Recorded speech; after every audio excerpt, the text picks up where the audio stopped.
warahmatullahi wabarakatuh. Nama saya Terahi Arwadanu dari Kristen B nomor 9. Di sini saya akan mengidentifikasi tekstur tanah dan juga memberikan 5 manfaat tanah yang ada di sekitar rumah saya.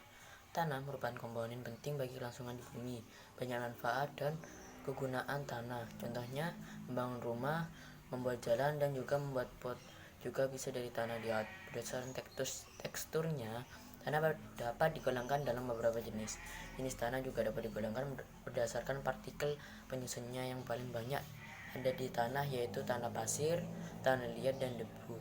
Dan yang terakhir, tanah memiliki ukuran partikel yang berbeda-beda sehingga tanah dibedakan menjadi tanah liat, tanah berpasir, tanah berdebu, tanah lempung, dan tanah campuran. Dari ketiga itu, di sini saya akan mengidentifikasi tanah yang ada di sekitar rumah saya dan menentukan teksturnya. Di sini saya sudah menyiapkan yang pertama yaitu plastik untuk menaruh tanah liatnya, dan baskom dan penggaris untuk mengukurnya. Cara yang pertama yaitu ambil tanah secukupnya, lalu masukkan ke dalam mangkok. Yang kedua yaitu campur tanah dengan air sedikit demi sedikit ke dalam mangkok. Yang kedua, campur tanah dengan air sedikit demi sedikit ke dalam mangkok.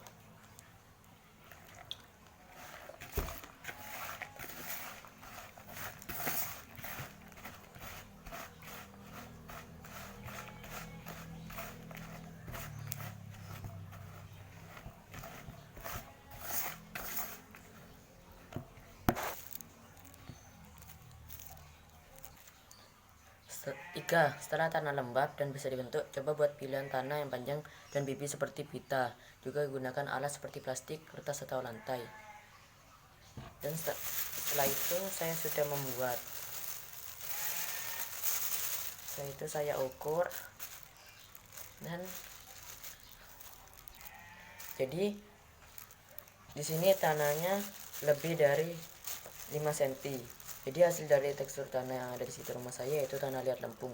Karena tanah yang ada di sekitar rumah saya itu bisa dipanjangkan seperti pita dan juga bisa dipipikan sampai lebih dari 5 cm. Namun mudah patah atau mudah rapuh. Kesimpulannya yang dapat diambil dari hasil identifikasi tanah yang ada di sekitar rumah saya yaitu hasilnya karena tanah di sekitar rumah saya dapat dijadikan pita panjang dan juga pipi. Manfaat tanah juga beragam, dari media tanaman hias untuk membangun rumah, untuk resapan air, dan juga banyak alat lainnya yang terbuat dari tanah liat seperti pot atau bahkan asbak. Jadi demikian video dari saya. Apabila penjelasan saya kurang lebihnya atau kesalahan mulai dari awal sampai akhir, saya minta maaf yang sebesar-besarnya. Sekian dari saya. Wassalamualaikum warahmatullahi wabarakatuh.